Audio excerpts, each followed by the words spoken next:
Hello friends, आज हम बात करने जा रहे हैं कॉर्सिया की, यानी कि carbon offsetting and reduction scheme for international aviation. आइए देखते हैं क्या रिलेवेंट और इम्पोर्टेंट है। कुछ ही दिन पहले न्यूज आती है कि मिनिस्ट्री ऑफ सिविल एविएशन ने अपनी परमिशन दे दी है ICAO की carbon offsetting and reduction scheme for international aviation and long term aspiration goals को ज्वाइन करने की बाय 2027। अब आइए इसे देखते हैं कि इसमें है क्या इंपॉर्टेंट। सबसे पहली चीज अगर हम इसमें जाने, ICAO ने एक फ्रेमवर्क अडॉप्ट किया, एक स्कीम अडॉप्ट की, जिसके तहत 2% एनुअल फ्यूल एफिशिएंसी को इंप्रूव करना by 2050 and net zero by 2050। ये दो गोल्स ICAO के यानी कि इंटरनेशनल सिविल एविएशन ऑर्गेनाइजेशन के हैं एविएशन रिलेटेड एमिशंस को लेकर के। अब कॉर्सिया की बात करते हैं, यानी कि carbon offsetting and reduction scheme for international aviation. इसकी अगर बात की जाए, it is a harmonised way to reduce emissions from international aviation. और इसकी खास बात यह है कि ये सारी कंट्रीज को उनके अकॉर्डिंग, उनके सर्कमस्टांसेस एज वेल एज उनकी जो भी लाइक ग्राउंड रियलिटी है उसको रिस्पेक्ट करते हुए एविएशन एमिशन को मिनिमाइज करने के लिए प्लानिंग करता है। अब कॉर्सिया की सबसे खास बात यह है कि ये 3 फेजेस में इंप्लीमेंट किया जाएगा, जिसमें से 2 फेजेस जो हैं, फर्स्ट 2 पार्टिसिपेशन उसमें वॉलंटरी होगा। तीसरी सबसे इंपॉर्टेंट चीज, कॉर्सिया सिर्फ और सिर्फ इंटरनेशनल फ्लाइट्स के लिए वैलिड है।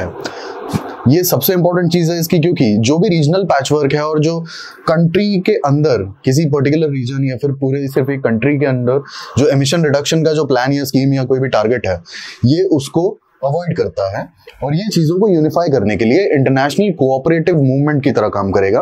और lastly, CORSIA will mitigate 2.5 billion tons of CO2 between 2021 and 2035। 41st international civil aviation organisation की असेंबली में ये ऑप्ट किया जाता है कि 2050 तक नेट जीरो कार्बन एमिशन को अचीव करना है। और यही है आपका LTAG यानी कि long term aspirational goal. LTAG की एक और खास बात है कि ये किसी भी मेंबर स्टेट के ऊपर किसी तरह की लायबिलिटी, किसी तरह का ऑब्लिगेशन या किसी तरह का कमिटमेंट नहीं लगाता है, अप्लाई नहीं करता है। जो भी मेंबर स्टेट्स हैं वो अपने अकॉर्डिंग, अपने रिसोर्सेज और अपने सर्कमस्टांसेस के अकॉर्डिंग जो कंट्रीब्यूट कर सकते हैं एमिशन रिडक्शन में, वो करेंगे। दैट्स व्हाट इज LTAG यानी कि लॉन्ग टर्म एस्पिरेशनल गोल। अब आइए बात करते हैं कि कॉर्सिया के क्या प्लान्स हैं और क्या फ्यूचर प्रोस्पेक्ट्स हो सकते हैं जिसके थ्रू वो एविएशन एमिशंस को कम कर सकते हैं। तो इसमें सबसे पहले आता है इनोवेटिव एयरक्राफ्ट टेक्नोलॉजीज। एग्जाम्पल के लिए अगर हम लें तो इलेक्ट्रिफाइड प्रोपल्शन इसका एक पार्ट हो सकता है। इसके बाद सस्टेनेबल एविएशन फ्यूल्स, बहुत सारे एक्सपेरिमेंट इस चीज पर चल रहे हैं। एविएशन फ्यूल्स को कैसे बायोफ्यूल्स के साथ मिक्सअप करके उनकी एफिशिएंसी भी बढ़ा दी जाए और हमें टोटली क्रूड ऑयल या फिर होता है फॉसिल फ्यूल्स के ऊपर डिपेंडेंट ना रहना पड़े।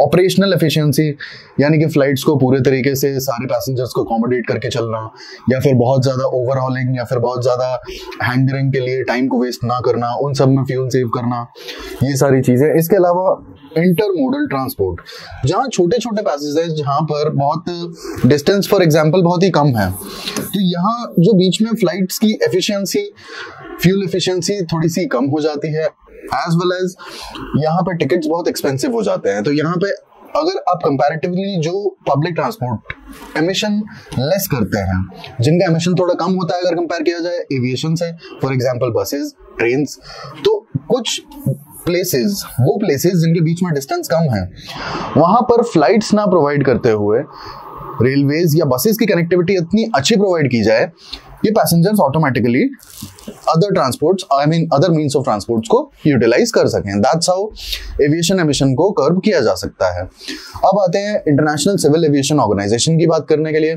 This organisation came into existence in 1947 from Chicago convention. Chicago convention, India was like founder of the Chicago convention. India ने जब शिकागो कन्वेंशन की नींव रखी जा रही थी, इंडिया ने तभी से साइन कर दिया था। इसके बाद इसका हेडक्वार्टर जो मॉन्ट्रियल कनाडा में है, और ये एविएशन रिलेटेड सारी चीजों से डील करता है और ये यूनाइटेड नेशंस का एक स्पेशलाइज्ड एजेंसी है। थैंक यू, आज के लिए इतना ही। Thanks for watching, thanks a lot.